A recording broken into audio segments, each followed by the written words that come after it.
तो पिछले 15 सालों से जो पार्टी यानी तृणमूल कांग्रेस बंगाल को खंड खंड विभाजित करने की कोशिश कर रही थी, अब वो पार्टी उसको उसके ही एमएलए खंड खंड विभाजित कर रहे हैं। और उसकी वजह है कि ये पार्टी, इसका कोई करैक्टर नहीं था, ये पार्टी इसका कोई सिद्धांत नहीं था, किसी सिद्धांत पर नहीं बनी थी। ये बस कांग्रेस के विरोध में एक अलग पार्टी की हैसियत बनाकर ये चुनाव लड़ती थी और सत्ता में थी। और इसीलिए क्योंकि पिछले कई सालों से बंगाल को एक स्टेट की तरह नहीं चलाया तृणमूल कांग्रेस ने, ममता बनर्जी ने इसको एक कंट्रोल्ड टेरिटरी की तरह तक चलाया। पिछले कई सालों से टीएमसी ने काडर को भी कंफ्यूज किया,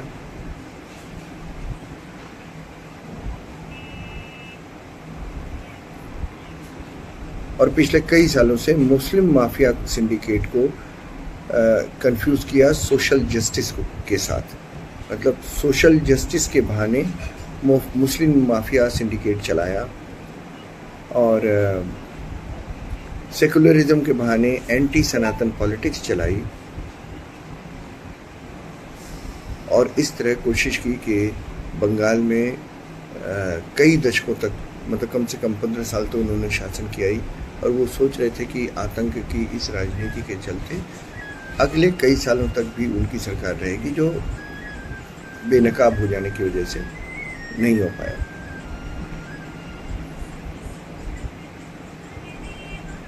तो ममता बनर्जी ने दरअसल कोई पॉलिटिकल मूवमेंट नहीं बनाया, उन्होंने एक इकोसिस्टम बनाया कंट्रोल करने का।